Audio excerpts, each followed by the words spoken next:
Can you guys hear me now? Audio check, test a 1, 2.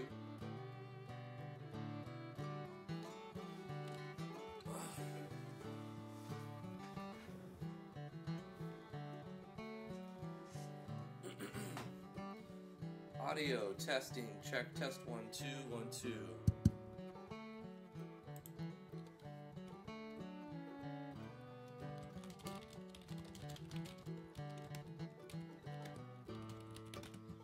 Awesome.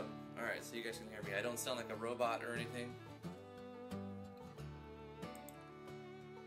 Alright, so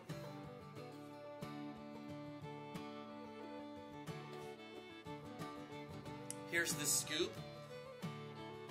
Yesterday I had to take apart my computer and install a new SSD, and I needed another SATA cable to hook back up my Blu-ray player because I unhooked it to install a new hard drive, which I did earlier. So I've got 2 new hard drives in my system, but every time I take apart all of, hook everything, unhook everything, all the USBs, putting them back seems to cause a little bit of an issue where I have to just unplug stuff, plug stuff back in, and go to like the device manager, make sure it's using the right inputs, the right outputs. So there's a little bit of delay. Sorry about that, but the stream should be good now. At the end of yesterday's stream, I mentioned we might play Legends of Aria, and that still could be on the table. But, after giving a little more consideration, playing it a little bit last night, I was like, this isn't extremely engaging. Like, it's kind of a slower MMORPG, and it's like you guys are gonna watch me chopping trees and like smashing on a rock, and like it's not extremely engaging, so I didn't know if that was going to be a good thing to stream. We still might do it for a little while, but I didn't want to start with that. I was messing around with GameMaker Studio 2. Now that I've got some space on my hard drive, let's go ahead and bring this down. How's it going, everybody? I'm Drifty from Driftwood Gaming. Welcome to the stream. We're going to be live streaming until noon Eastern Standard Time, so a couple hours. If the ISP lets us and the YouTube Live servers lets us. Alright. So I've got some projects I was working on in GMS2, and mainly we're not going to do any full games in GMS2 right now, because I've already got a full game in RPG Maker, which we stream Monday through Thursday Eastern Standard Time at 10 to noon. But I kind of want to just mess around in GMS2 a little bit, and I'll answer any questions you guys have about GMS2 while we're here. I don't think you want to limit yourself to just one engine, really. Like, as a game dev, you should be open to the idea of working with multiple engines. That doesn't mean you have to like make a full game in every engine, but know about your options. And if you think something's hard to do in one engine, it may be easy to do in the other, but then the things that are easy in that engine will be real hard to do in another engine.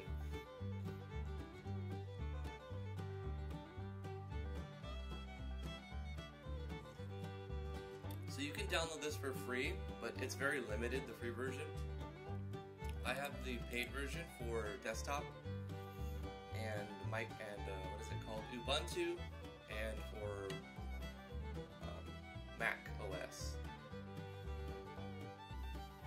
That version is, I think it's 20% off right now, but it's $100, so it'll be $80. Unless they lowered their price. We could check on Steam. You don't have to get it on Steam as well. Figured it'd be a good place to start. Yeah. So it's right here. It just came off a sale. There was a lot of sales going on last week, right? Because there was the was it holiday, Black Friday, Thanksgiving. There's always sales around that time of year. So I don't know if you want to pick it up right now. it's probably not the greatest time, but I thought I would show that to you guys, give you the link anyway. Download the free version and give the free version a shot.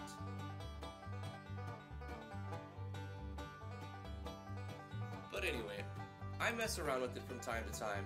I took a little hiatus from it because I was running out of drive C space. My operating system was on a 128 gigabyte hard drive, and I've upgraded to a 1 terabyte SSD.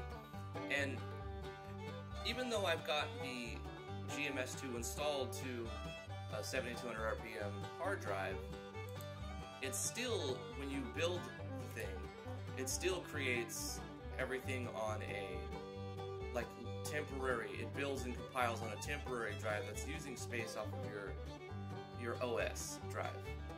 So I was having trouble where I was completely out of space, so every time I'd do a play test, it would take up a couple hundred more megabytes until I'd restart and it would clear that cache, or I'd go in manually and have to clear it.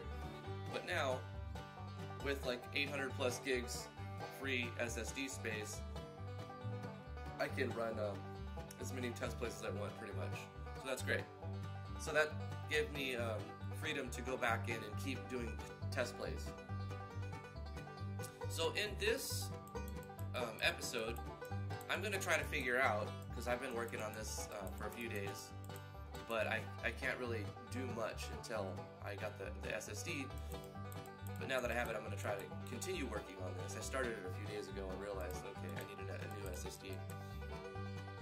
Whatever, that's all information that's kind of, you don't really need to know all that, do you?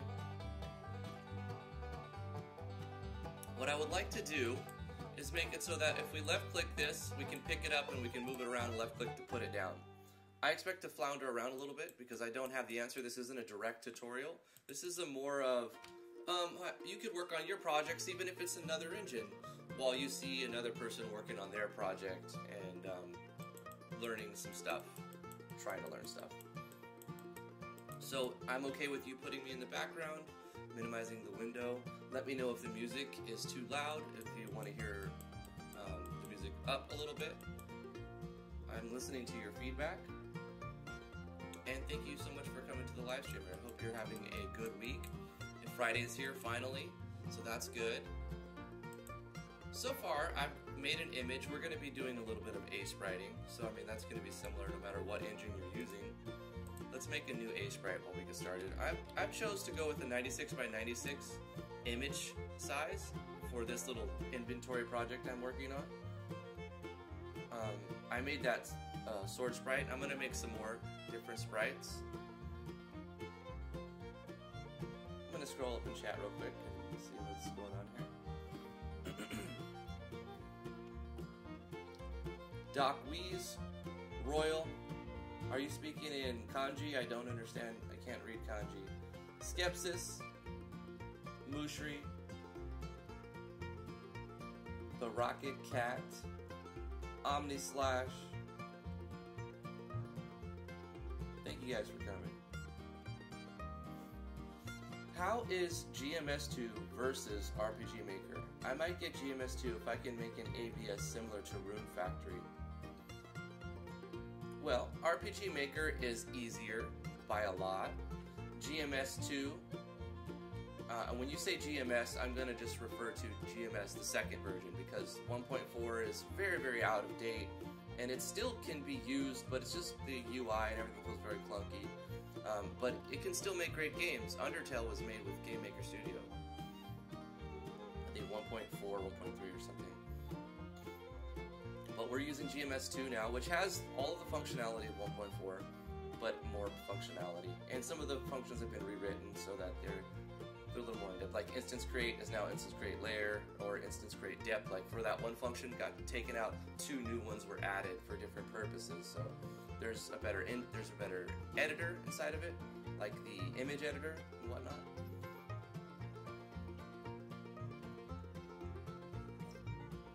The thing about GameMaker Studio is you have to make all of your own systems. As for RPG Maker, gives you all of the base structure, so it's really easy to make a game in RPG Maker. In GMS2, if you know just a little bit about game dev. Maybe like your second year of game development, you'll get GameMaker Studio real easy. If you're trying to make an action battle system, I think both engines can work for that. GMS2 will be easier to do an action battle system, and I can demonstrate that probably very quickly. So let's make a sprite for like a player. Okay, so I would create a new project, and then on the right hand side you've got all these folders, sprites, tile sets. We're going to make it real simple, and we're going to go to sprites, and we're going to click on, right click it and say create sprite. This is the in-game editor. We're going to call it S_player. And then we'll double click right here on the first frame. You can have animations right here. I'm trying to figure out how to move off the grid-like movement you see in R.A.M and V, says Royal. Well, that's great, because if you wanted a grid system in GMS2, you would have to custom code a grid system, because GMS2 uses a pixel-based movement by default. So, like, trying to create a pixel movement in RPG Maker MV is similar to the difficulty you would have to find that you would find in making a grid-based movement in GMS2. So it's like, it's way more intuitive to do pixel movement in GMS2, but it's way more intuitive to do grid movement in RPG Maker. So they both have their strengths.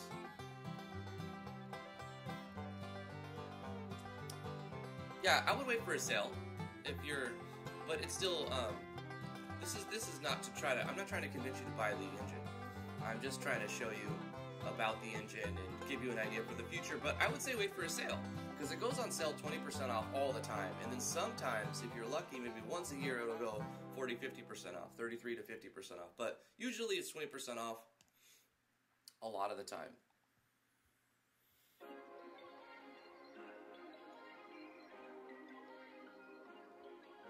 That's how you got MV for 20 bucks? Yeah, that was a steal. $20 for MV. I pre-ordered MV for 80 bucks. I don't regret it though. It's definitely made that money back. And it's just been a very rewarding experience using the engine. Yes, I'm not sure what you mean. What are you not sure about, Royal? Visual novel maker doesn't really go down all that much. Yeah, I mean, I'm not a big visual novel fan, so I didn't get the engine. And if I wanted to make a visual novel, I would use MV. I would just use RPG Maker MV for a visual novel. But I'm not trying to discount it. I haven't actually used V&M, so I can't say for sure. You like that GMS2 has a basic sprite editor and by default? Yeah, it's pretty good too. Like, let's make a character real quick, a very, very programmer art looking guy. Okay, we're gonna make a new sprite. I don't even know what, let's see, let me go back. We can close this.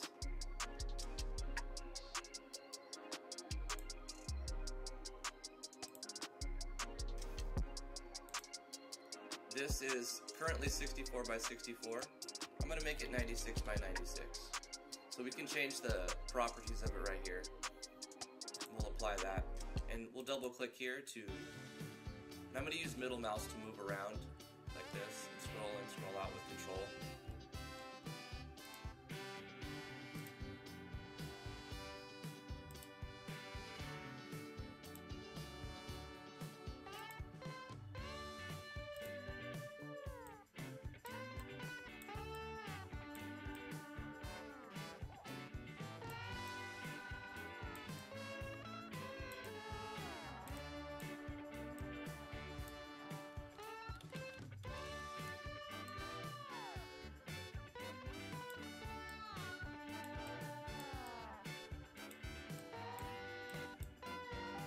There's our dude, man, he looks cool.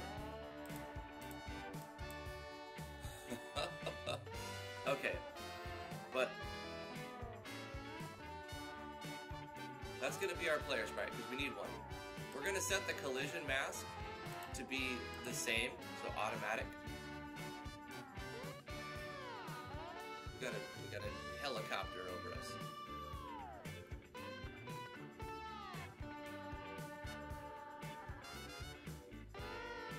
let's make a animated.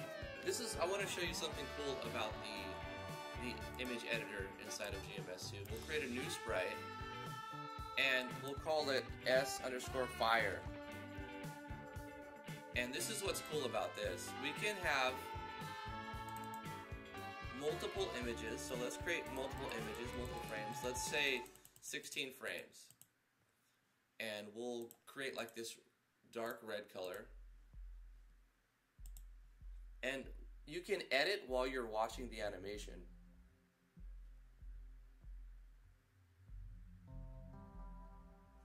If I press play, it's going to cycle through the animations, and I can draw while it's animating. All right, now let me just pick a different color.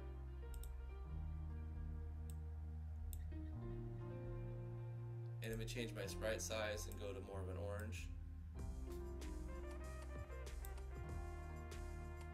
And another orange.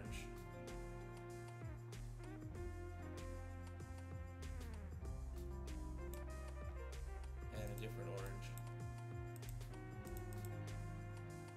And we can pick other colors if we want. We'll go with the yellow right here.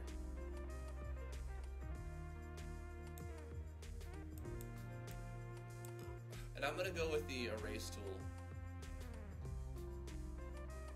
Excuse me. Where is the erase tool? Right here. And I'm just going to put in like little bits of chopped up erased spots.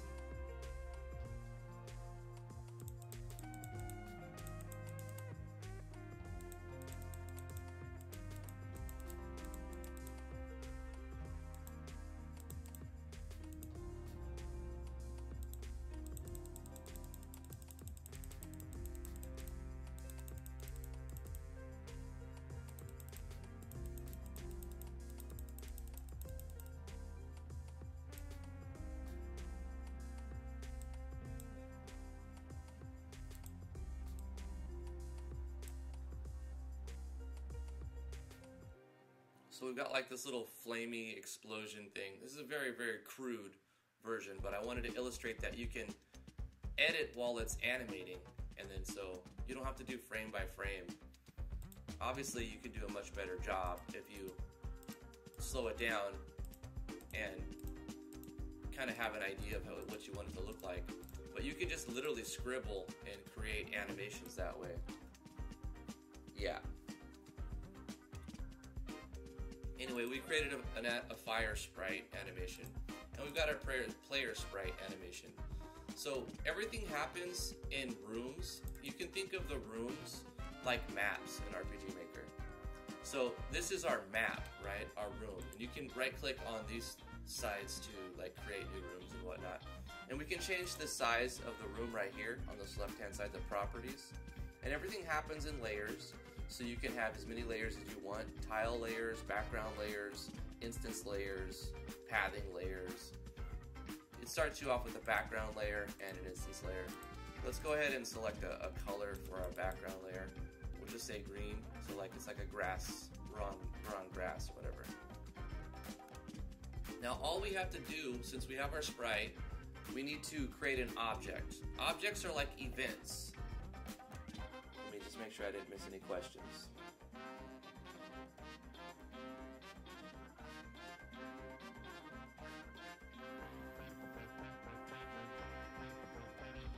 It's all hiragana, no kanji.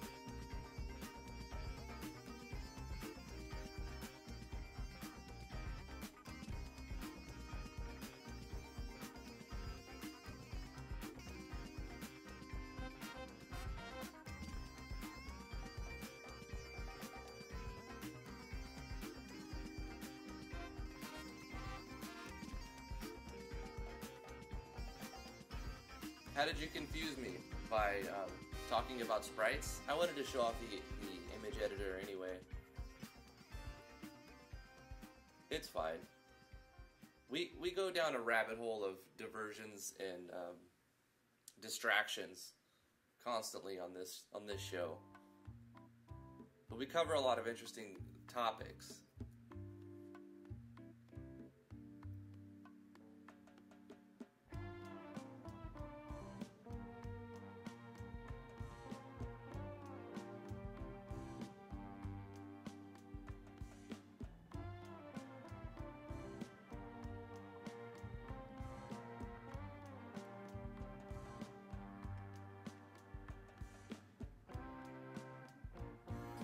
Alexander says, why is coding so relaxing sometimes and artwork stressful? Shouldn't it be the other way around? Alexander, I think that probably goes into your personality. I bet some people look at code and they're like, no, and then they'll look at artwork and like, much better.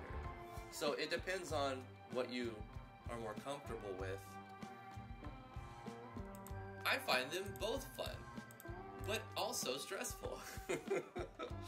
If I'm trying to make them really good or function this specific way. So I tend to keep it fun by accepting compromises from time to time and accepting that my workflow will not be as streamlined as I would like it to be, because you have to enjoy yourself or you get burned out. So we've got our map, right? That's just a room. The player's going to start in the first room. And you can reorder your rooms if you want to start in a different position, or you can create other objects that control where the player goes with a single line of code. So rooms are your maps. Sprites are not the events. Sprites are just like the images. So we need to assign the sprites to an object so that we can do stuff with that object, because we can't put any code on a sprite. We can throw a sprite in there, but the sprite won't really do anything but just stand still or animate. But let's put it in an object. So we're going to right click on object and create a new object. We'll call this something like O_player. So this is our object player. And events are, in the events, the objects have events. So I said think of objects as events if you're thinking about RPG Maker MV, but the objects have events, and the events are like it's like the events control when things happen. That's a way to say it. The events control when stuff happens. So inside of here we can make stuff happen to this object, but the game needs to know when you want that stuff to happen. So we're going to create and we're going to add an event, a create event, and this is going to say when the object is created, we want to run this code. Well, what do we want to happen? Whatever we want. Run this once when created. Okay. Well, we can do certain things. Like, let's change its position. If you want to change the sprite's position, you can just give it its information. So if I type in X, that's going to say, that's going to refer to the X location of this object. So let's say X location is the room width, or whatever we want, divided by 2. So it's going to take the X size of the map, divide that by 2, and then assign that value to the X value. And then I can say Y equals room_height, divided by 2. So we'll take the height of the current room, which is like the map, and then we'll put the player like in the middle. We'll divide that by 2 and assign that value. So when this object is created, no matter where we put it, it will be at this location at the start. Now this object is not actually on the map. Could we please have a game studio maker? What do you mean? This object is not actually on the map. It's like creating an event in your database, but not actually putting that event on your map. So we're going to go over to where we see our map. So we can double click on this, or we can switch to our different tab. This is our map. I already have some events being loaded here. This event is, if we go to the instance layer, you can see the events that are loaded and the order that they're being put in. Right now I have a database, I have a menu, and I have a data tracker object. They do different things, but what I'm going to do is drag the player and put it on the map. So now it doesn't matter where I put the player. For instance, I'm going to put it in the top right. Right now you won't see anything because we haven't assigned it a sprite, but we did create a sprite. So we're going to go to the object player and click on here and give this object the sprite. So now, even though we put this sprite up here, it's going to go like somewhere in the center because we gave it some code at the beginning. So if we were to run this, if I didn't type anything wrong, which I think was fine, it's in the center. well, it's at a certain location where x divided by 2 and y divided by 2. If you pay attention, you see that it's offset a little bit. It's because of the alignment of the sprite. So let's go to the sprite and take a look at the alignment. You can see right here that there's an alignment drop-down box, and it's set to top left. So what it's doing is, well, what it was doing is it's taking this top left point and putting that in room width divided by 2, room height divided by 2.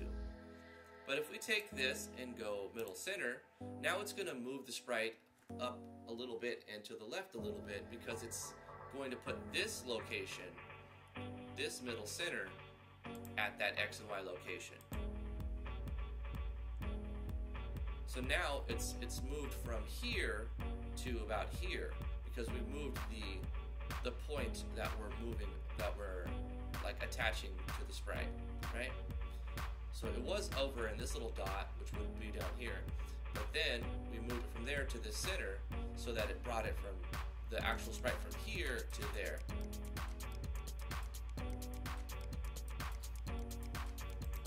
Now that's great. We've got a sprite object on the map. Whoop-de-doo. How do we make that do anything? Well, there's another event that we can do. Let's go up to our sprite. When it's created, we're telling it where to go. But we can add another event, let's say when we do something. So we can say key press or anything, but what I like to use a lot of the time is the step phase, the step event, because this step is going to run every frame of the game. You can think of the step event in GMS2 to be the parallel process event in RPG Maker MP. So if you're coming from RPG Maker, the step event is your parallel process of this object. It's going to run every frame. So I'm going to write in parallel process. What do we want to happen every frame of the game? Royal says, what are the limitations of the demo version of GMS2? The demo version of GMS2, I don't think it lets you deploy an executable. It might though. You can go to the website to check for sure. But I know it's very limited in that it only gives you like 5 objects or 10 objects that you can use, maybe 7 or 8 objects. So for what we're doing here, everything we've done so far could be done in the demo perfectly fine. But when you start making like a full game, you're going to have a lot of objects, dozens or hundreds of objects, right? Most likely, you could do a little game with 5 objects. You totally can, because you can cram an object full of a lot of different stuff. But it's limiting, because later on you're going to be like, why can I need more than 5 objects? And they know that. That's why they limit you on that front. But you can totally mess around and learn how to use it for free. And that's what I recommend you do before you buy it. Just get the demo version and mess around with it. And get a little more affiliated with it and like comfortable with the engine and how it works for a little while. And then keep your eye out for when it goes on sale, because then you may think, oh, for that price I want to get it, but not at this price. Anyway, there's probably some other limitations, Royal, but everything should be available on the website. Just go to Google and type in GMS2 download and download free version or something like that. See if I missed anything.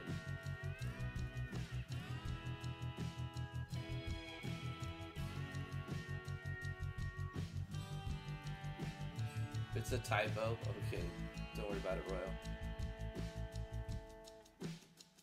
Yeah, somebody asked about an ABS, so we're just going to do a very quick ABS. And I'm going very slow because I want to cover all of the bases, and this isn't a super direct edited video tutorial. This is just kind of, I hope you're working on your project and just checking this out too.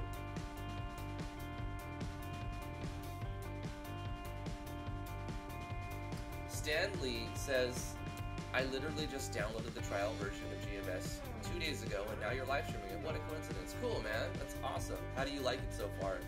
When I first picked it up, I'm like, I don't understand this. How does it work? And it took me a while, so hopefully you're having more luck than I did at first. But I love it. I've been using it for a while now. I started in GameMaker Studio 1.4, or maybe it was 1.3 or 1.2, but I remember using 1.4 the most until GMS2 came out. I watched a lot of Heart Beast tutorials. I liked Heart Beast tutorials. I bought one of his Udemy courses and completed it. And then he like messaged me and he's like, "Whoa, you did that quick. Here's another free tutorial." And I'm like, "Oh, sweet, thanks." So Benjamin's a cool guy. He does a lot of GameMaker tutorials.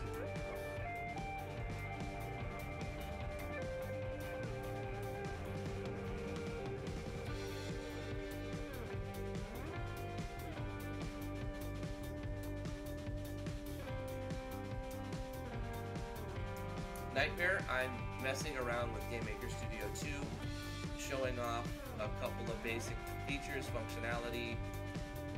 I was trying to make a pop-up inventory like to an action RPG that you can hover over an item and see a menu with its stats and then left click it to move it and whatnot like that. And got asked questions, and I'm just fielding questions right now. We're going to put together a very simple action RPG type thing.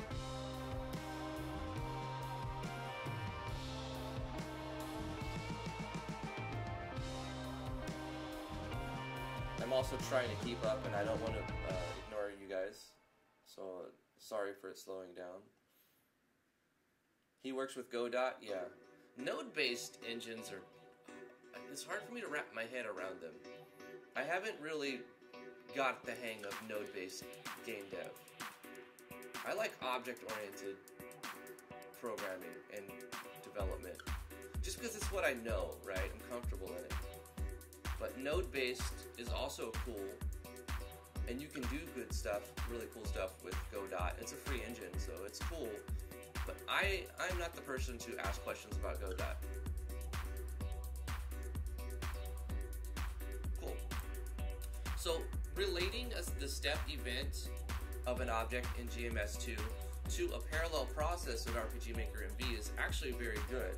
Like, that'll help you understand what's happening if you know RPG Maker, because this is going to run every frame of the game. So what do we want to happen every frame of the game? We sort of want to check to see if the player's pressing a button. So we'll use WASD. So we're going to do conditional statements. We're going to say if keyboard check pressed, and then we're going to say VK for virtual keyboard, and we'll say W. Wait, or does it have VKW? Virtual keyboard W? You know what we'll do instead of virtual keyboard?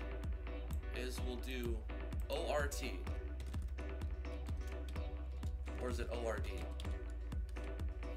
ORD. And then we put in a character. So we're going to use ORD, parentheses, the letter we wanted to check for, like that. I think that's right. Is that right? Or no, ORD is its own thing, so we have to do like this, huh? Yeah. So we're going to say if the keyboard check press, that's just seeing if we've pressed a button, and then in here you decide what button you want to look for. So we're going to say we want to look for W. So we have to do an ORD, open up brackets, double quotations, and a W. If you get confused with syntax, I do all the time. GMS has a very, very cool function. If you middle mouse click anything that has like, it takes you to the help file. So I'm like, if you're wondering what does ORD mean, what does it stand for, just click it with the middle mouse and it gives you a description, it gives you the arguments, the description of those, it gives you the value that it returns, and it shows you examples. The help file in GameMaker Studio 2 is the best of any engine I've ever seen. Unreal's getting better and it has a lot of online stuff too, but like the built-in help files right inside the game with GMS2 is very, very good, top notch. So it's looking for a string, and it's looking for a specific one letter. Keyboard check for that. Maybe we want to use keyboard check instead of keyboard check pressed, because this is only going to happen once on one frame. So So let's go with keyboard check. This is going to see if it's holding, if you can hold it. So if you're holding it, it'll keep moving. So we're not actually going to do an inline right there. We're making a conditional statement, so we're going to have to open up some brackets. If you know JS, it'll feel very comfortable using GML because a lot of it's the same, but you'll have some things where the functions are there, they just look different. They're just going to be named something different. Like say we want to look at the length of something. Like we created a variable called x, and we want to see how many, like say x is a new array, right? In JS, and if you wanted to see the length, you'd go x.length, right? Or even x.length like that, right? But in GML,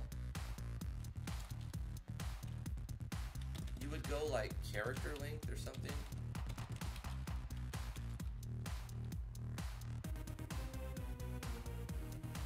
String length. Yeah, you would go string length, and then you'd put x in there. So the functions are there, but the syntax is different. So this is the same GML version as the JS x.length, right? If that makes sense. So if you know JS, you'll be able to program in GML. You'll just have to go to the help file to see how it's spelled or how the syntax is interpreted inside GML. Once you understand the programming concepts, it doesn't matter what language it's in. So if you've programmed in any language before, you'll get GML like that, because the concepts are the same. Is this one of those YouTube royalty-free songs or something from OC Remix? It's not from OC Remix, but it's a YouTube royalty-free song, yeah. Is it annoying? Should I switch it? Well, it's over now.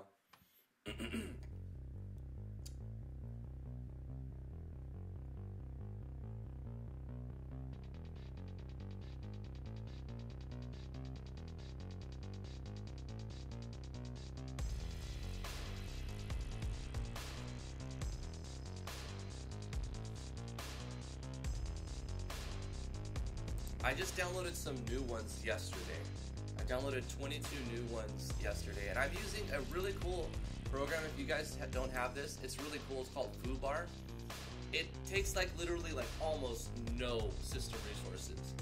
You know, you have like Windows Media Player, which is awful really, and you have VL Studio. There's a million like music players. Most of them hog resources, but FooBar is an open source project, free to download, and it's very, very small. It doesn't require very many resources at all. I don't know why everything is minimized.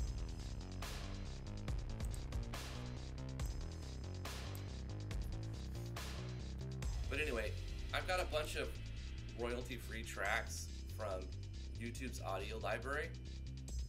I'm sick of a lot of them. But I also am sick of getting copyright claims, so I go with these because they're a sure thing. But I downloaded like 22 new ones. So anyway, you can download FooBar if you're interested in getting a very resource-light music player for MP3s and whatnot. Thought I would throw that out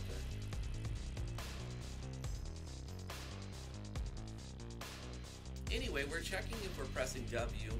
What do we want to happen? Well, it could be as simple as moving the object around. So let's say if we're pressing W, we want the player to go up. So how do we make the player go up? Well, we have the X value and the Y value defining where the player is being drawn at. So if we want the player to go up, all we have to do is subtract from the Y value, right? So we'll just say Y minus minus, and it'll subtract from Y and go up. And that's pretty much it.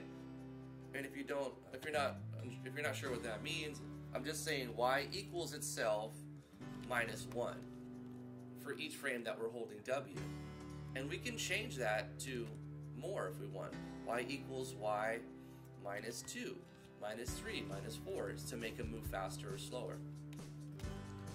Now that we've got this code, we're going to just kind of copy this code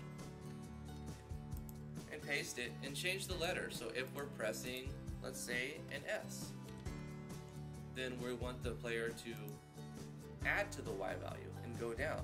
We'll say Y++. Paste it again. If we are pressing A, we're not going to do the Y value anymore up and down, because if we press A, we want to go to the left, so we need to subtract from the X value. So we'll say X minus minus. And then if we're pressing D, we're going to add to the X value. This is a very rudimentary, basic idea of what's happening, right? So now we're checking this parallel process if we're pressing any buttons, and if we are, we want to change the location of this sprite. So let's go ahead and test run it. We've got, 12 lines of code, and we have the player moving around. And it's pixel based, right? So it has, it's not tile based at all. Now if you feel like it's moving too slow, all you have to do is change the code. You can say y equals y minus 2. Y equals y plus 2. X equals x plus 2. Or minus 2 here. X equals x plus 2. Now I want to talk about another concept too. Now we're moving around a little bit faster. Say you want the player's speed to be changed, and you don't want to have to go through and change this number over and over and over. There's another thing that we can control, just like custom variables from Java. Those of you who know JavaScript, it's a var, but you don't have to type var. You just type anything and it assigns it a local variable value. So let's just say player speed, like that, equals 2. And it'll make it like this blue color. And you can change the color scheme as well too. Let me actually increase the size so that you can see. There we go. You can see the spelling a little bit better.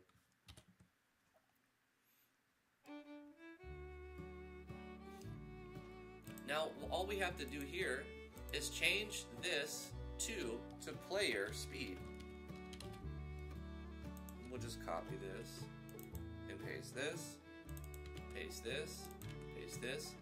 Now when we want to change the player speed, all we have to do is change this variable value, right? So if we want to make the player speed 3, we can change the value of this, and it automatically updates all of this. Some basic concepts.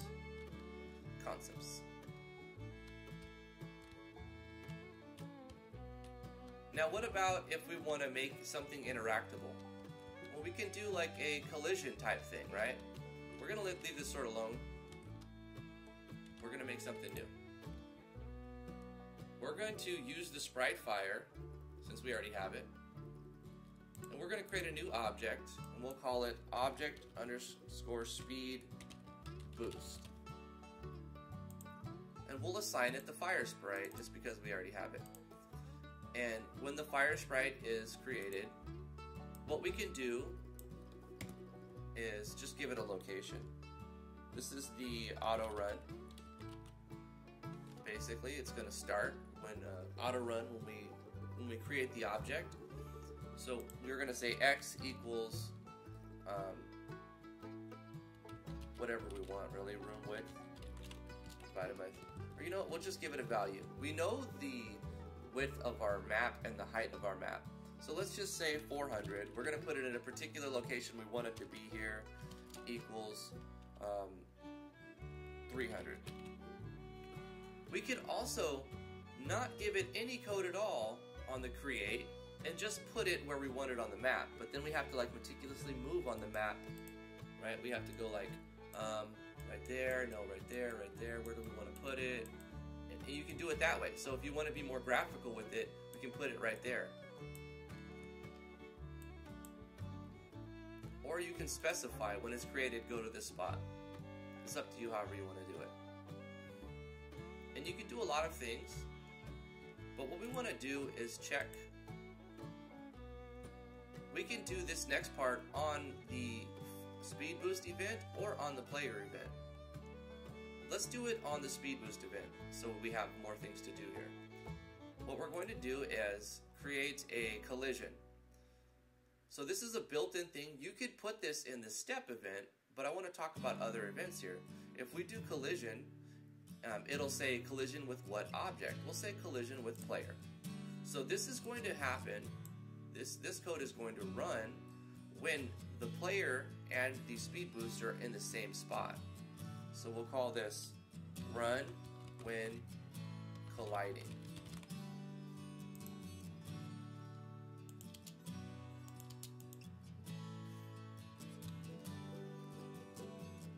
So there's this thing called other that will let you run code on a different object. So when the speed boost is colliding with the player, we can say with, and then in parentheses we're going to say other. So this is like a conditional statement, basically. This will only run when we're colliding, so that's our condition. And then what's happening is we're going to change the code on the player, not this thing. We're going to say player speed equals, now it's 5. Now, is that what we called it? We have to make sure we spell it exactly the same, caps sensitive. If we try to reference player speed inside of here, the game would crash because it doesn't know what player speed is. Player speed is a local variable to the player. So if we try to call player speed here without defining it, it'll be like, what's player speed, bro? And then just crash. But when we are colliding with the player, it's going to know what player speed is. So with this code, this object, change the player speed. So let's test it to see if we get a bug, and if we do. So WASD to move, we've got our fire right there. Boom! Did it actually give us a speed boost? I don't think it did. I don't think it did.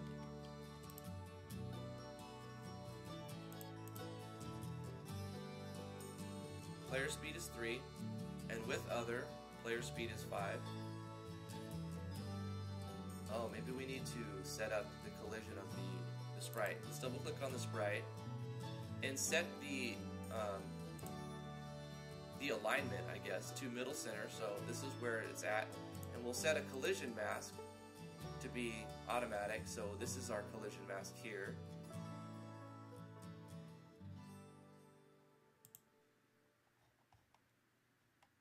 Perfect, perfect, perfect,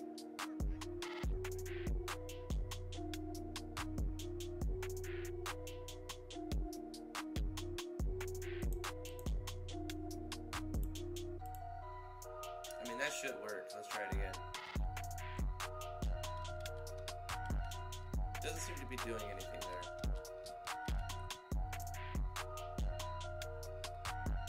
Did I put the object there?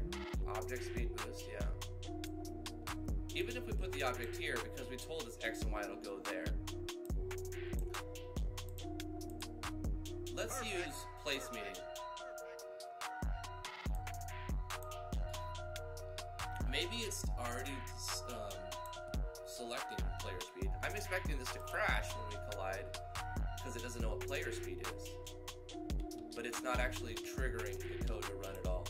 Okay, so maybe we need to put it in the step event. Cody. Let's add a step event for the fire, and we'll code it in. So we're going to make a conditional called if underscore. We're going to say if place meeting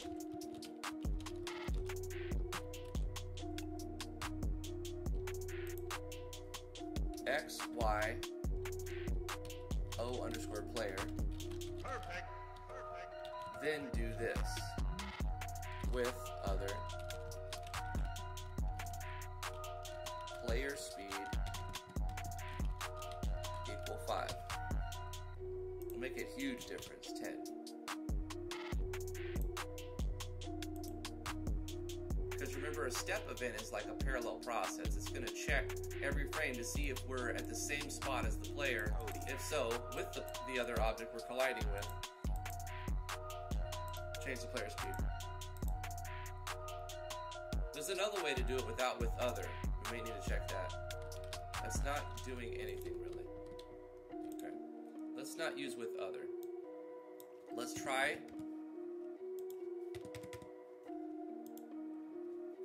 Let's try referencing the object's variable directly.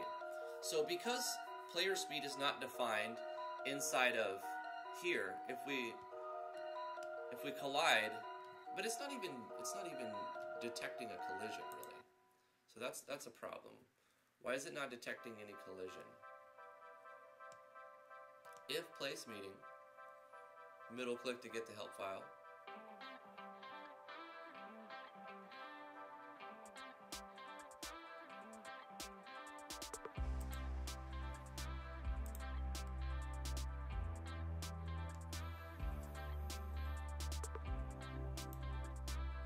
So I'm expecting it to, if it does read the place meeting, to crash when we get to it. How come it's not doing it? It clearly has a collision box.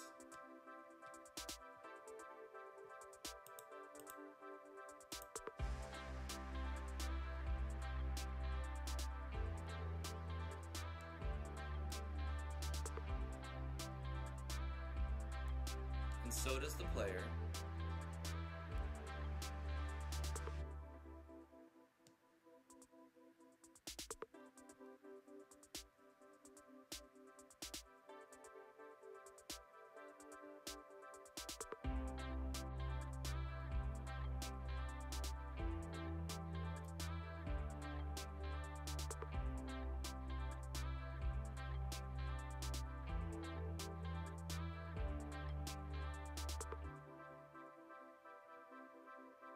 Put Smoochery above T and Heartless on the evilest list?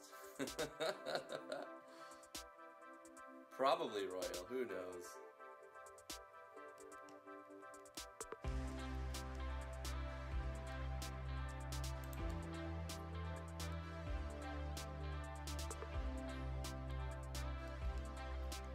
Okay, I'm gonna divert. I'm gonna do something so I don't get stuck on something.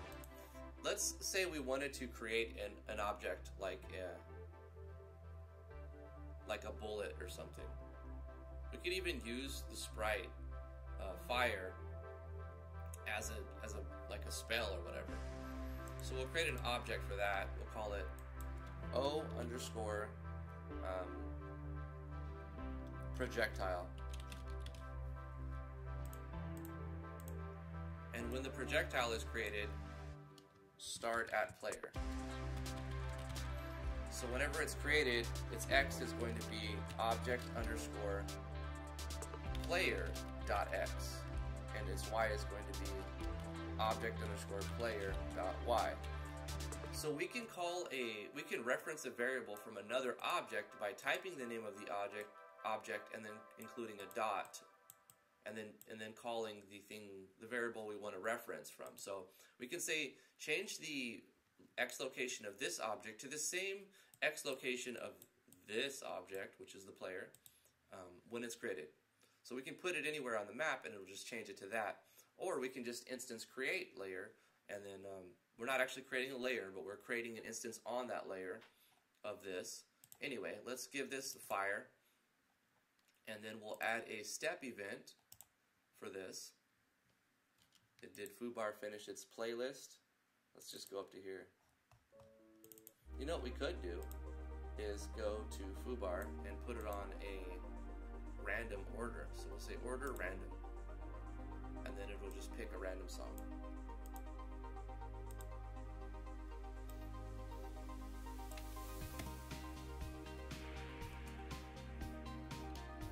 We'll make this fire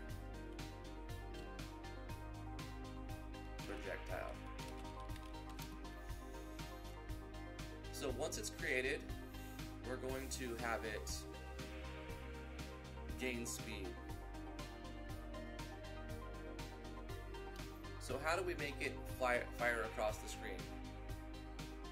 I haven't used GMS2 in a while. This live stream is sort of me getting back into it. I have tutorials that just fly through these things, so you could always reference those. How's your guys' projects coming along? Are you guys making any progress on your projects? Did you guys submit your project to the IGMC? I looked this morning and I saw 350 something projects had been submitted. It's fantastic. Last year, what did we get? Like 200 something, 250 something.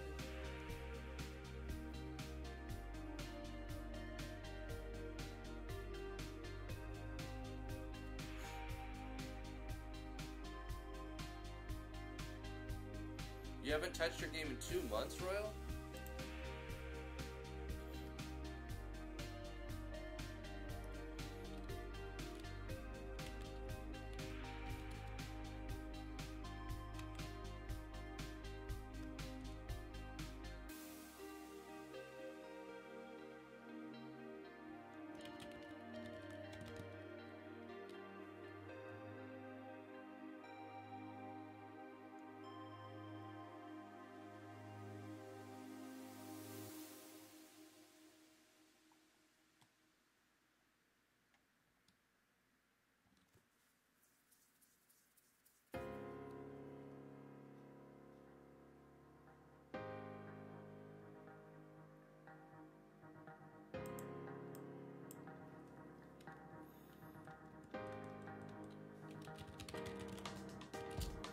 That's right, we have to use a built-in thing called direction.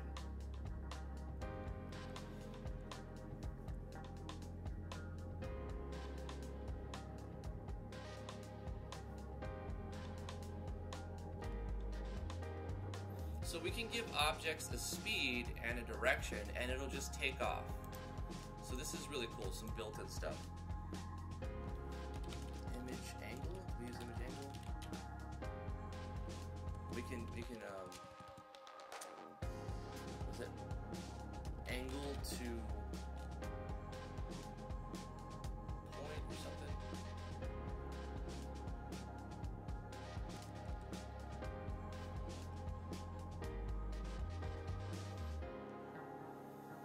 Angle difference from the source to destination. The angle difference. I'm just gonna mess around and try some stuff. The angle difference between X and mouse X.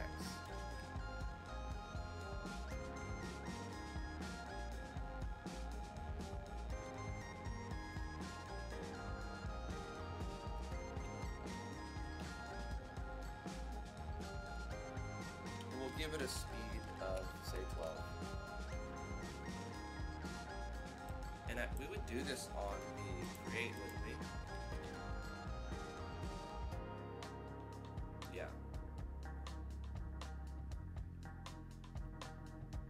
This is not correct for like, well, it depends on what we're trying to do. This is not going to give us the results that are final. I'm going to mess around and see what we get anyway. But I'll show you how to create an object from another object. So we'll go to the player and we will check to see if the player is like left clicking the mouse or something. So if mouse button pressed. Is it press button?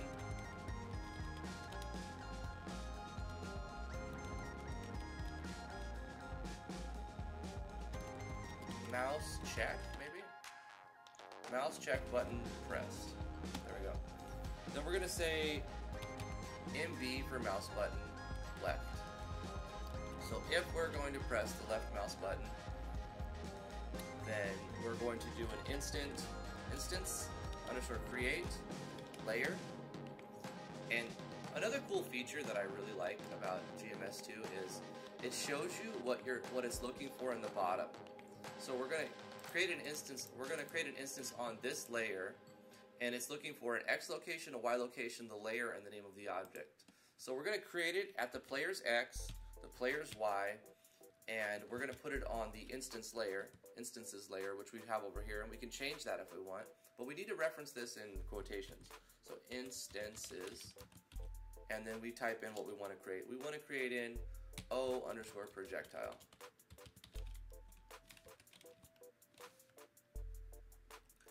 This is going to create the instance, and the instance is going to move in this direction at this speed forever. We want to remove any objects that we're no longer putting on the screen if they're just like a projectile. So we need to do another event. So on this projectile event, we're going to add the event. It's somewhere in here. On the other, we say outside room. So whenever this projectile gets outside of the room, we want to delete it. So how you remove an object is you're going to say instance_destroy. And if you don't give any anything like destroy what, it'll just terminate itself. So whenever this projectile leaves the draw distance of the room, it will just destroy itself, so we don't have like a endless object that's constantly being tracked for no reason at all. So when we left click, the player should create the projectile, and the projectile should just take off in some direction until it gets outside the room, and then it should destroy itself. Let's see if that happens.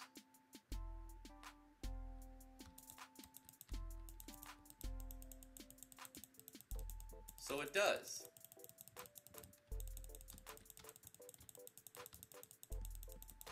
Boom, boom, boom, boom, boom. So the player's creating all these fires.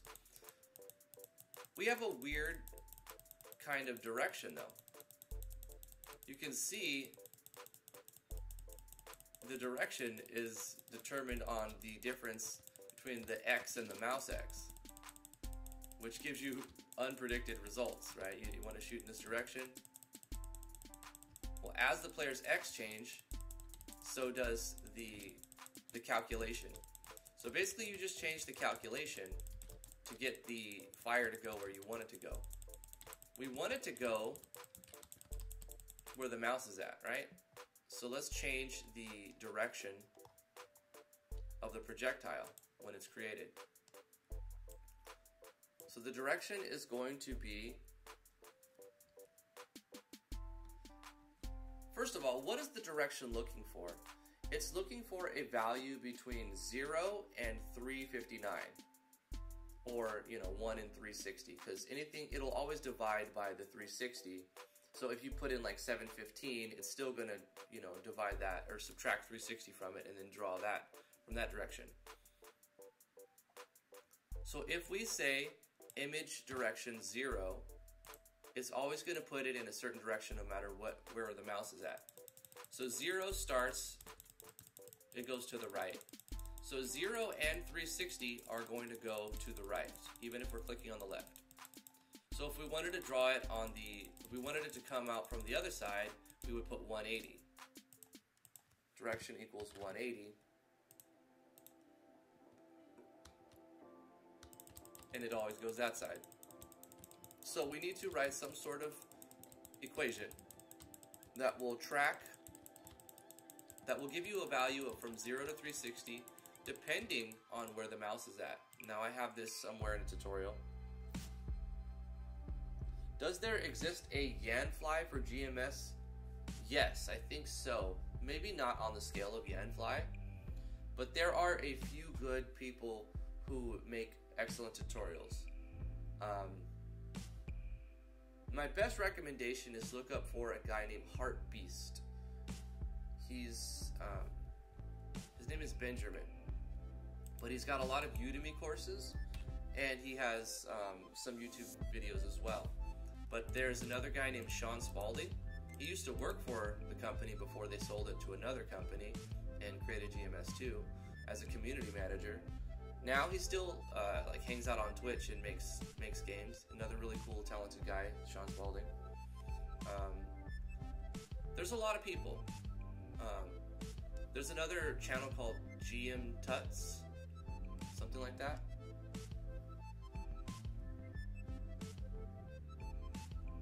There's a lot of resources is what I'm getting to.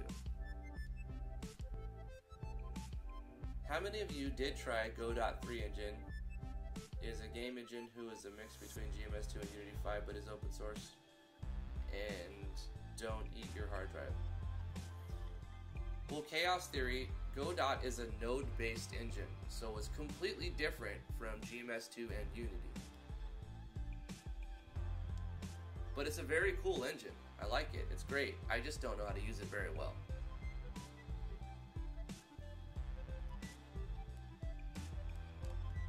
So let's make some using the mouse something.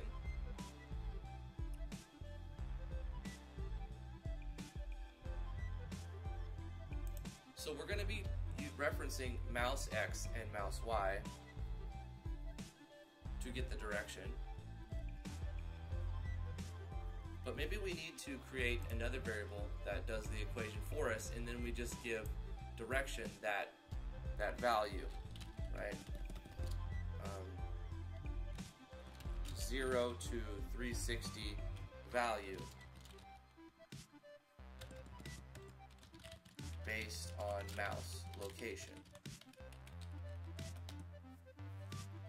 Mouse location. Maybe it has something to do with angle difference. We tried that, right?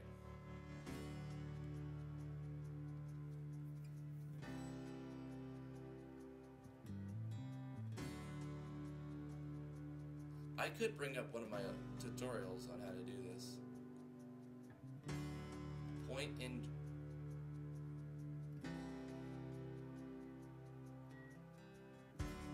Points to direction or something like that. Point direction. Ah, yeah, point direction. Yeah, we're going to use point direction. So we have 4 values in this function. X, Y, X2, and Y2. So let's say X, Y, mouse X, and mouse Y. Mousey. So we need to create a variable. So we're going to say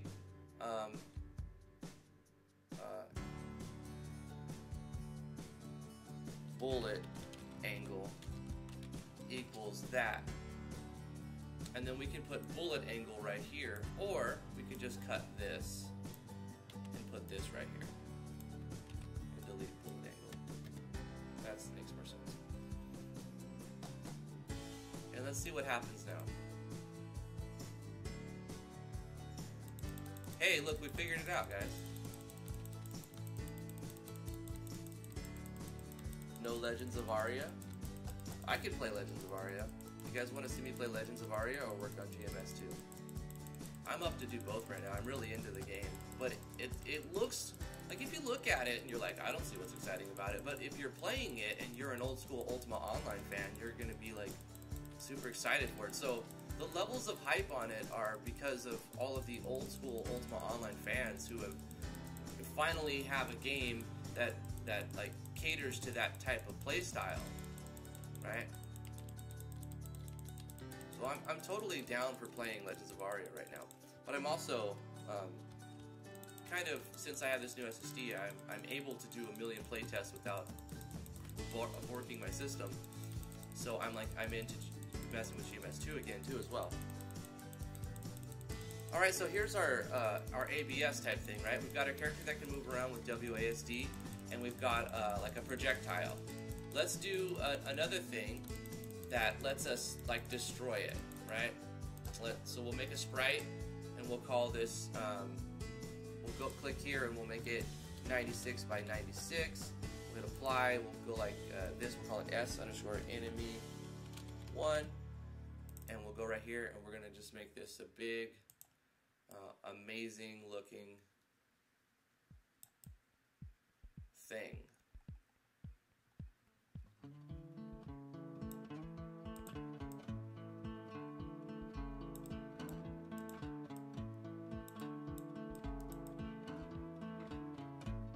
It's so awesome. It's the best thing you've ever seen. It's like a weird ghost thing. transparency thing. It's got a big green head. You know what? Let's add some more frames. We need more frames. Let's animate this. So it's gonna have a big green head that just circles like this. We need more colors.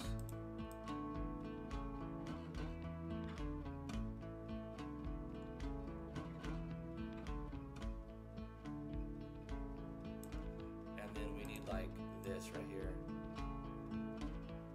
It comes out. And then this color too.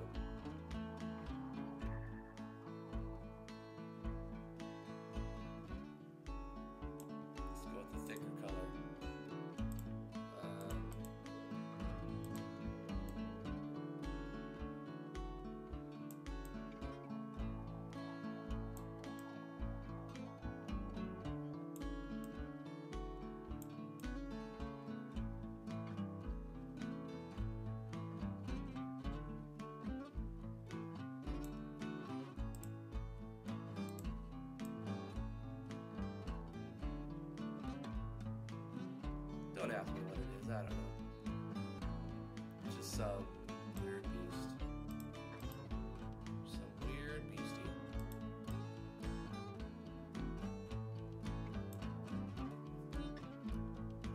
Awesome. The best enemy I've ever made. We'll give it middle center and check its collision. You'll see that it's got the mask of like the entire frame, okay, the entire thing. We'll make an object called O_enemy1. They don't have to be the same name. You could give the object whatever name you want, and then we're gonna make a event that says on create do stuff, but then if this collides with the projectile, then instance destroy. We'll say instance create. No, we'll say instance destroy. So if it gets hit by a bullet, it dies. That's pretty much it. We could make it also have a direction and a speed too. So we'll say on create direction equals player O underscore player dot X. Oh, direction, point to direction. Point direction. I'm still remembering all the syntax. We'll say its own X, its own Y, and then player, the object underscore player dot X, and the object underscore player object dot Y. And then we say direction equals that. And then we'll make it slow. Speed is 2. Another thing, GMS2 is very forgiving. You don't really need to put an end line most of the time. But we're going to do that anyway. So it's going to move towards the player. If it gets hit by a projectile, it's going to kill itself. So let's make a spawner. So I have a lot of stuff on the map already. And I could put one enemy on the map, but I could also make an object that spawns these enemies. So let's say object underscore enemy spawner. It doesn't need a sprite or anything. This is just going to say, this is a timer. Hey, Danny Craft. Timers work very well in GMS2, but they're called alarms. So we're going to say alarm 0. So when alarm 0 goes off, we're going to say spawn enemy. And we're going to say instance underscore create underscore layer. And what we want to do is put, we'll just say at this location of this spawner. Y, and we want to put it on the instances layer. And we want to spawn the object enemy 1. But in order for the alarm to go off, that means it needs to be told the number of frames. And after the alarm goes off, if you want it to repeat, you have to also assign those frames to restart. So we're going to say alarm 0 equals, we'll say 120, because then we're going to count, it counts in frames. running at 60 frames per second. If you want to change how fast you're running, you go to options, you click on main, and you can change the number of frames per second you're running. It starts at 30, but you can just change that to 60 by going there. So looking back at here, now this is going to set the alarm for 2 seconds, but it's only going to set the alarm after the alarm is fired. So we initially need to set the alarm. So we'll create another event. This is called Start the Alarm. So what we're going to do is just say alarm 0, and that's just saying what alarm. Alarm 0 is 120. So after 2 seconds, it's going to fire the alarm, and it's just going to do that once. You don't do the setting of alarm on a step phase because it's going to keep setting it every step. You would set the alarm on the create, so it starts the timer when the object is created, and then the alarm will do the thing you want it to do and reset the alarm as well. So it's just going to keep creating enemy every 2 seconds. Let's actually give it 60 frames and make it go faster. So every second is going to make an enemy, and the enemies are going to move towards the player at a very slow rate. We'll give them a little bit more speed. And if they collide with a projectile, they should be destroyed. Let's see if everything works. Oh, before we actually see if it works, we have to go to the room, right, and put the event on the room. So what we're going to do is drag the enemy spawner over here, I guess.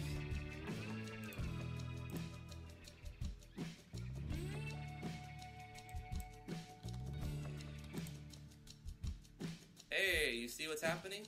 The spawner is spawning enemies, and our firebolts are taking the enemies out. So this is the essentials for like an ABS, Doc, and whoever else was interested. Now say you wanted to make it so that when the fireball hits an enemy, the fireball also dies, so it doesn't just pierce. So you can have a pierce attack, but if you don't want it to be piercing, all you have to do is destroy the projectile itself. So we can say on the projectile, if it collides, we have a collision with the enemy, you do the same thing. Not piercing, instance, destroy itself, and that's it. So now, one projectile will get rid of one enemy, unless it hits 2 at the same time, which can happen, but it's not very likely. Let's see. It'll most likely never happen. So you've got one fireball per enemy.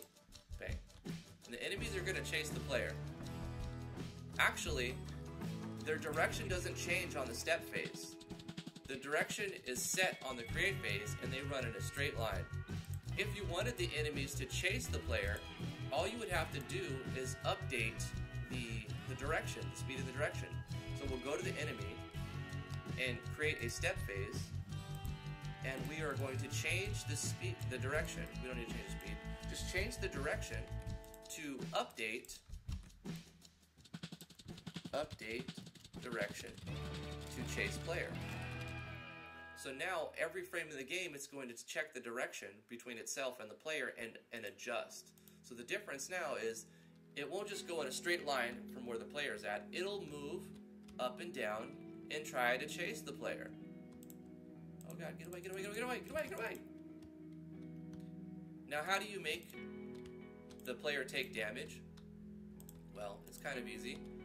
You make a collision with the enemy and the player. Now he's just powering up. Son Goku. SSJ.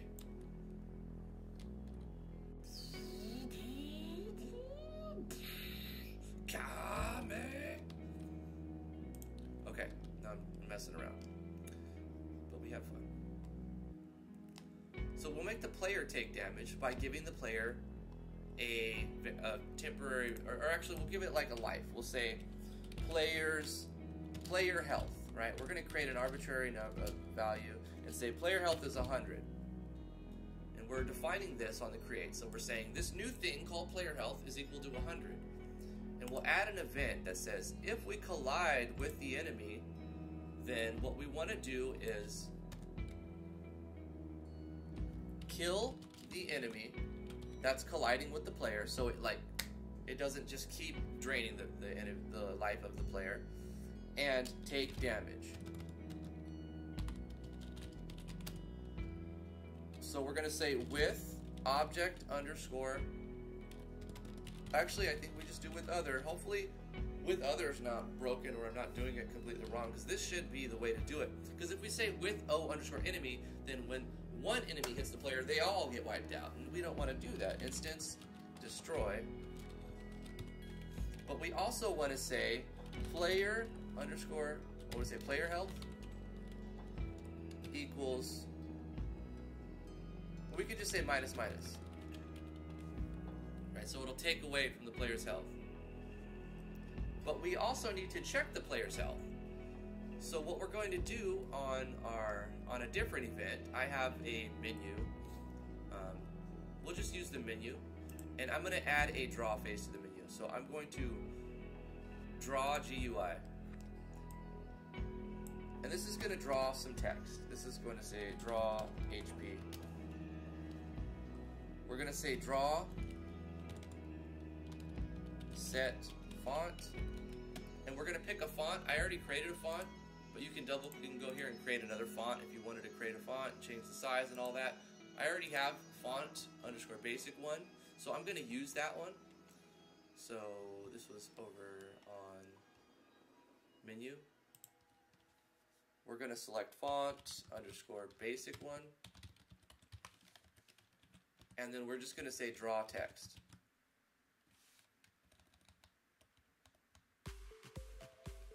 You can draw all kinds of things, lines, triangles, text.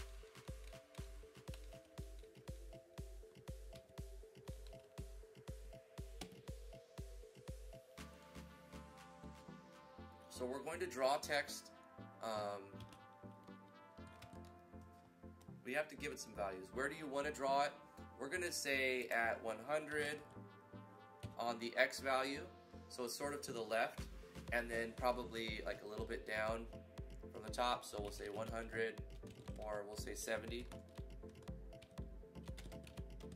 And then what are we going to be drawing? We're going to draw a couple things. We're going to draw players' health, or we can just say health, right? We'll just say health plus, say health space plus. Then we're going to input the player health variable like that. So it's going to say health. We'll put a colon there, and then it's going to put the number in. And this number will change. The draw GUI and the draw is basically like a step phase. So the draw is also a parallel process if you think in RPG Maker. And since we have the menu object on the map, which is the room, it should show that at the beginning. I don't know if we did everything. We missed something. Draw text, health,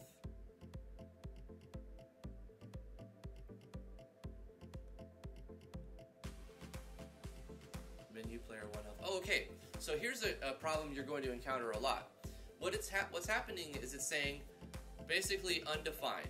We don't know what player health is. Why doesn't it know what player health is when we put it on the player? Because of the instance order. If you see that we have menu on top of the player, where is player health defined? It's defined in player. But this is the load order. It's going to load the database, then it's going to load the menu, then it's going to load the mouse tracker, and then it's going to load the player. So it's trying to load the menu before it loads the player. So what we can do is take that variable off the player and put it in the database or on menu 1. So let's abort this, go back here, and on the player, we don't need to actually store the player health on the player.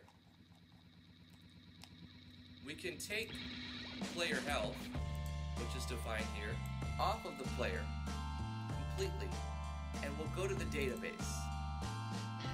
No, not right, not from there. We're going to go to the database from here.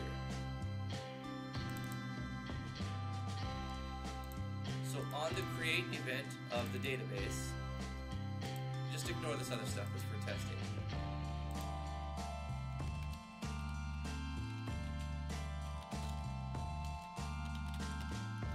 going to say player health is 100. And we're going to store the player health in the database. So where else did we don't need to keep all these open. This is a messy thing. We can close the enemy spawner, it works fine. Close the database and reopen it. The enemy is working just fine if it collides with the... Now you can make the enemy be destroyed when it collides with the player by doing the same thing as this, or you can do it with the player, so we'll test both methods. The projectile is working just as intended. If it goes outside the room, it's being destroyed. If it runs into an enemy, it's being destroyed. And it has a step that doesn't really need anything. And it's giving the X and Y locations, and it's pointing. So it's starting, no matter where it's created, it's starting on the player's location. It's moving towards the mouse at this speed. So that's fine, we'll close that. This speed boost, we didn't actually get working right for some reason. We'll take a look at that later. The player is created at a certain spot. It's checking every frame to move around, and if we press a button, it's going to create a layer. And then with the enemy, if it collides with an enemy, we're going to destroy the enemy, and we are going to remove the, we're going to deduct from the player's health. Now, since we moved player health off of the player object, this will give us an error because locally it doesn't know what player health is. Now player health is part of the database so that it can load, and when the menu loads it knows what it is. So we have to reference the database object for player health.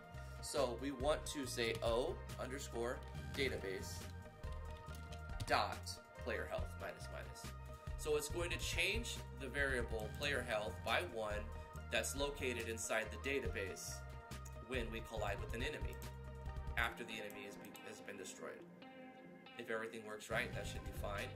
We can close this for right now. We're going to clean it up a little bit. The mouse tracker was for something else, and this was for something else, and then the menu is what we were messing with. So let's try to load the draw GUI. We're getting a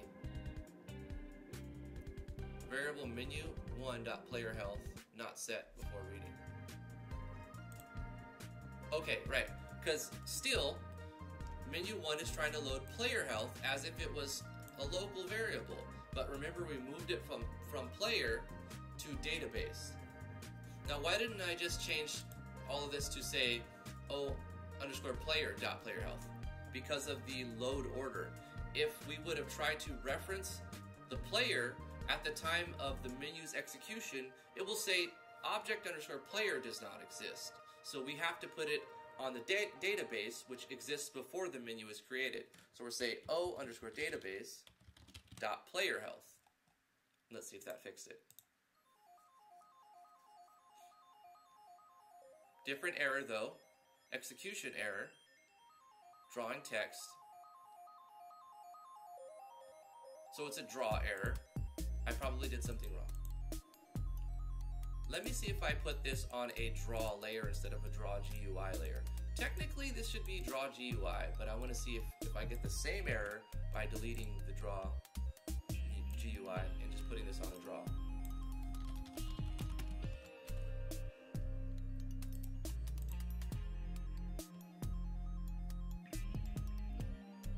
I do.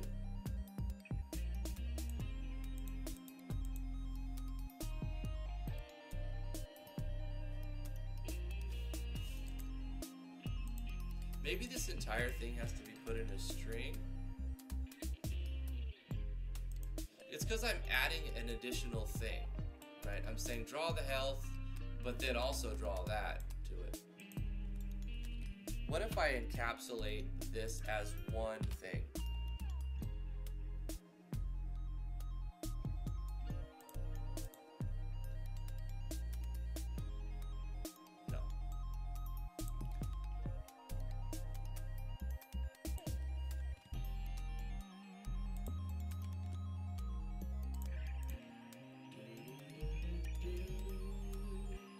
See, it's showing our health up there now.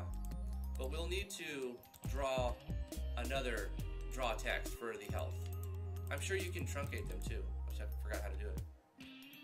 Okay, so we get hit by an object, it kills the enemy, and our health goes down.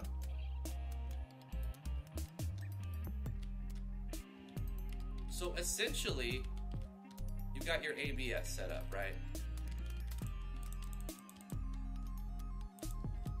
Like fundamentally. Now you just fix things, add more things, fix the things that you break, polish it, change the way you do things, and you build onto it. But when you start messing around with it, it gets a lot easier and you can fly through a lot. Like what we just did, we could have done in like 5 minutes, right? We could have done in like 5 minutes. What am I missing here?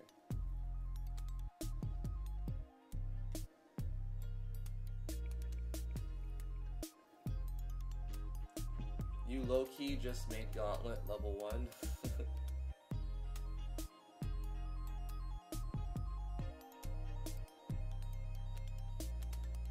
Hey, Danny Griff.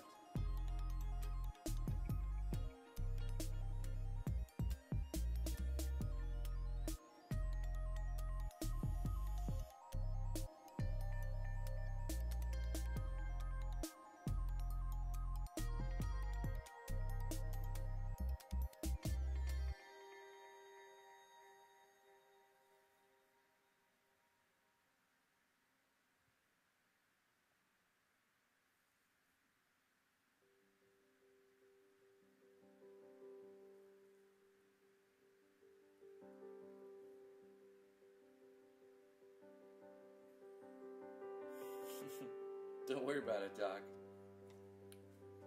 I like being derailed sometimes because it makes me think about questions that I didn't have before, and then I find solutions to them.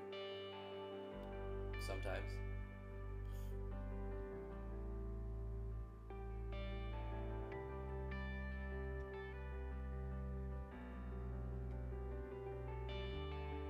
Okay, we've encountered another issue now, right? When the player's HP goes to 0, it doesn't do anything. It just basically starts going negative, right? So how would you do a game over? It's very easy. You just do game end or game over. So we'll make a condition inside the database. Nope, not right there. I always keep checking that. Close the menu and open up the database.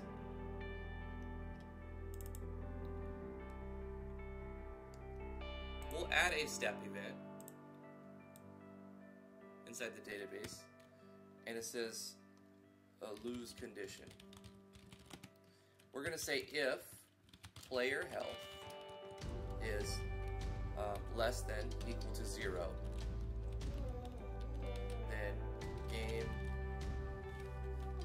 end. So if player health is less than equal to 0, game end, and that's it. So it's going to check every frame to see if player's health is 0. That'll take a while to test, so let's go ahead and up the value of the enemies that are the damage that it does. Which isn't stored here. Where's it stored? On the projectile? No. It's stored on the player. So if the player collides with an enemy, then subtract from player health, right? But what if we want to make it so it takes 10 damage if we collide?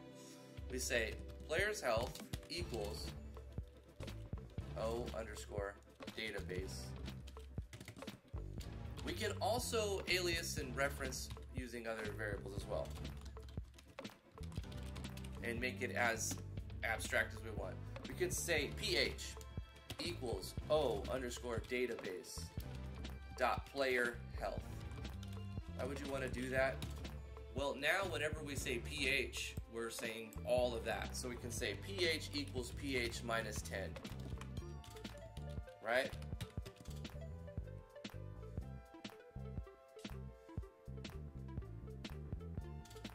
And pH is a local thing on player, so we don't have to say object_database. We're saying pH is object database's player health.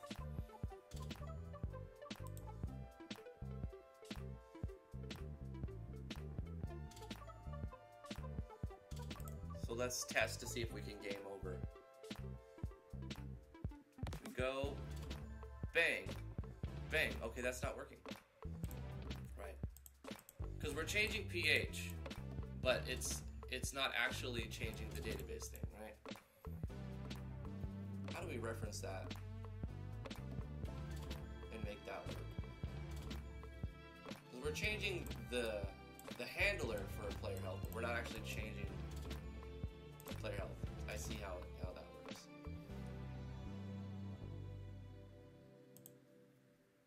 And we could, okay, then we could just say O underscore database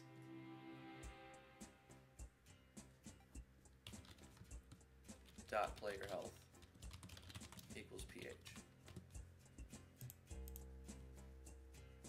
Essentially, you're still typing it out twice. So, I mean, I don't see how... I'm just testing to see if this will work right.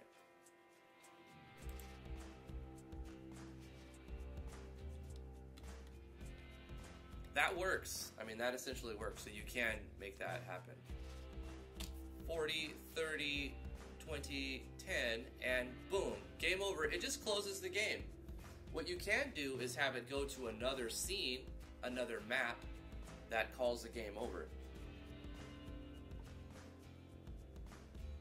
Couldn't you make it so that any collision checks if the player's HP is less than 1 rather than every frame of the game?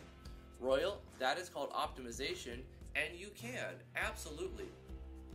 So all you would have to do is when the player is losing HP, you can check if pH equals, or is less than equal to 0,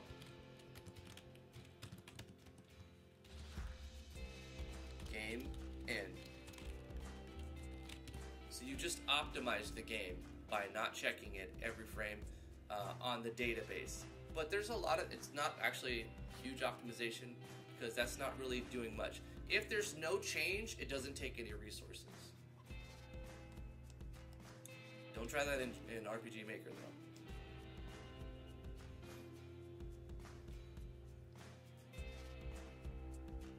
So we can delete the step condition of the database because we're checking it here.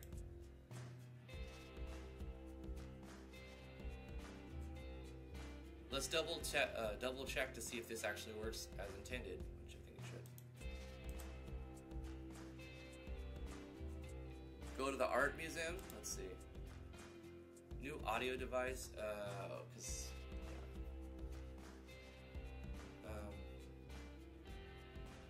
Discord is new audio. We want to switch to it. M-Track is for input only. Yeah, okay. Okay, art museum. Me bread. Yeah, it's the me bagel. I love it. I licky that. I slurpee that. Oh, so it did work. It closed the program, right? So that worked fine. We just sort of optimized it by saying, while we're doing the damage on a collision, which isn't every frame of the game, check to see. So, good job, Royal. You've optimized the game, even though it's not big enough to matter at all. Boom, at this point. But that's the idea. You want to continue to make those changes like you pointed out. Bang. Let's say we wanted to not just close the program, we wanted to restart the game. So instead of game end, we would use game underscore restart.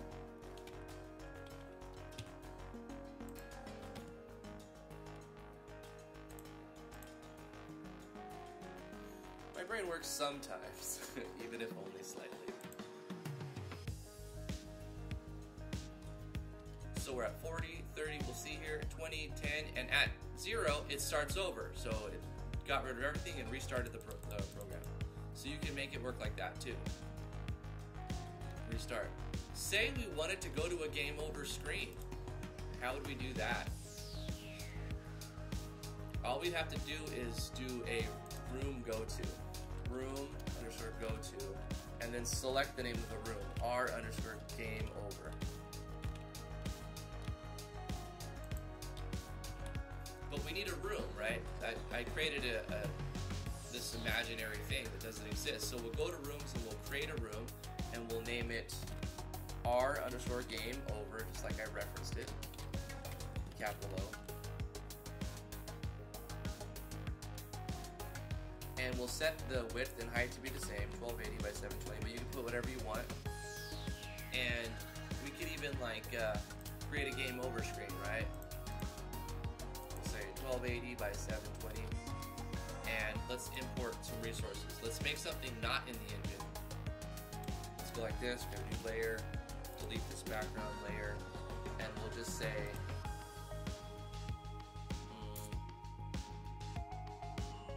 we'll do a gradient. I gotta make this quick. Right? And then we'll do another layer on top of that gradient, and we'll put some text that says GG bro.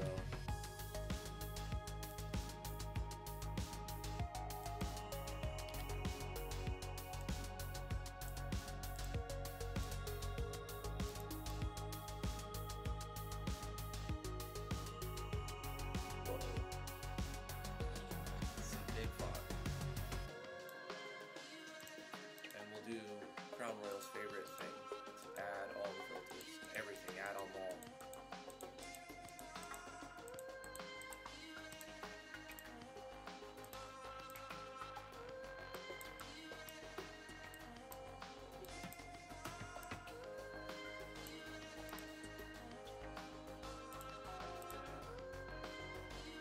And we're going to save this as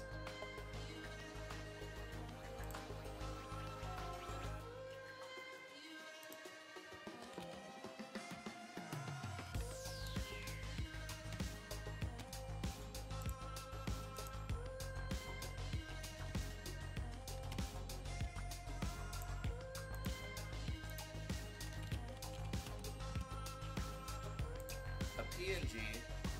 I always want to use PNG. We'll just say 1280 by 720 GG bro .png.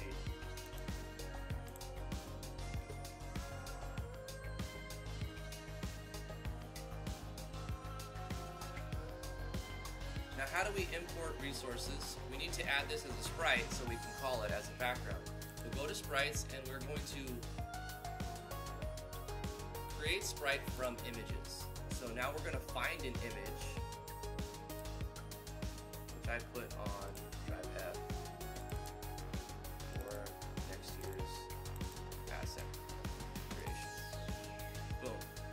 Now we have GG bro as a sprite. We're going to call this S_GG bro, and we will say that is good enough for that. Now when we select our room_game over, we can go over to the left side of properties and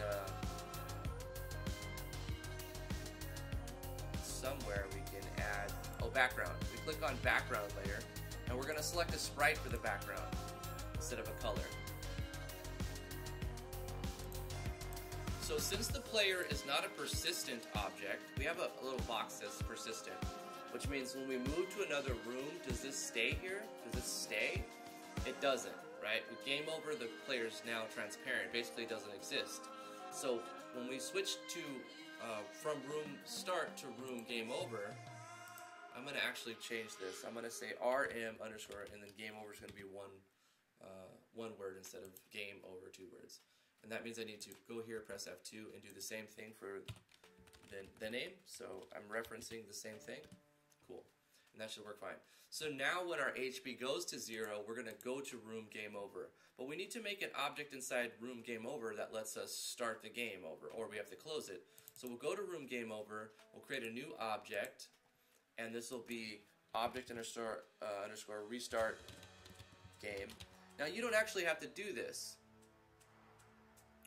You can actually put this on a persistent database. So we could put that on the data. Let's just do it this way since I started it.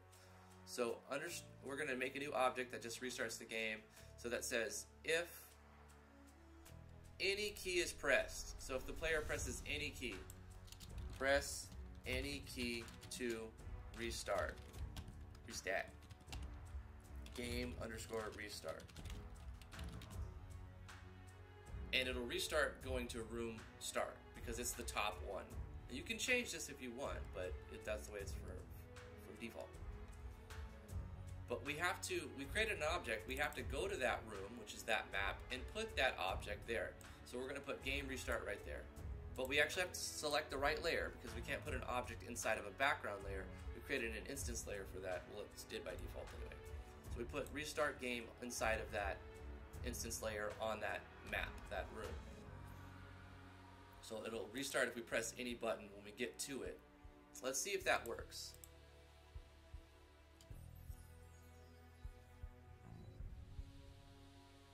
Catch up on chat while this is doing its thing. Doc Wee says my brain works on rage and madness. There we go. We lost all of our HP and we went GG, bro. That's our game over screen. If we press any key, not the mouse, we press any key, it starts the game over.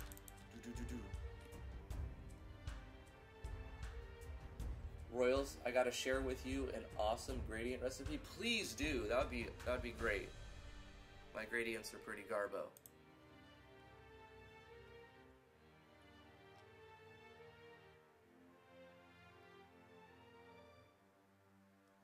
You're gonna run 4.5 miles, Ren? That's hardcore, man. Guys, this is where I'm gonna end the live stream today. We were just messing around with GMS2. I didn't think Legends of Aria would be that fascinating to watch. And honestly, I just wanted to mess around with GMS2 now that I can again.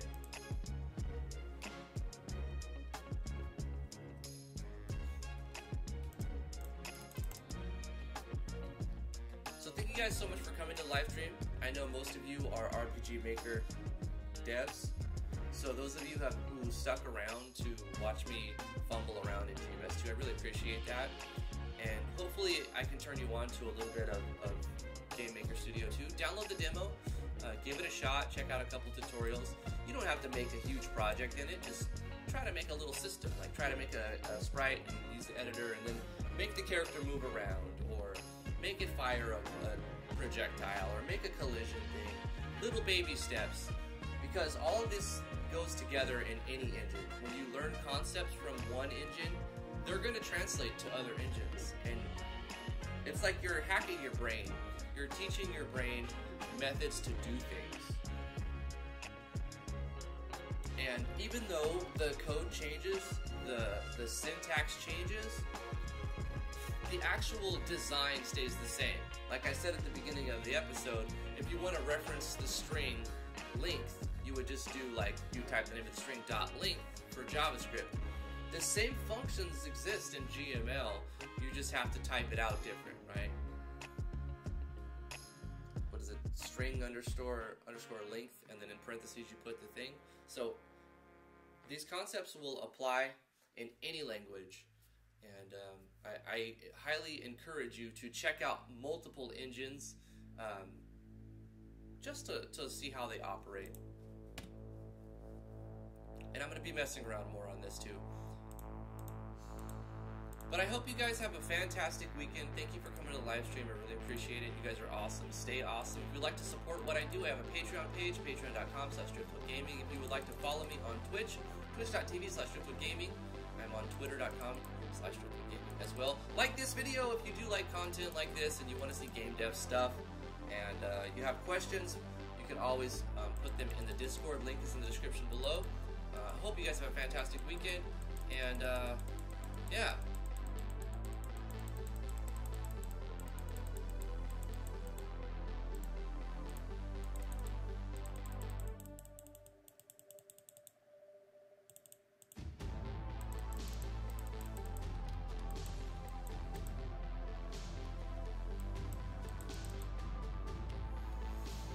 Bye, guys. And now, for what you've all been waiting for.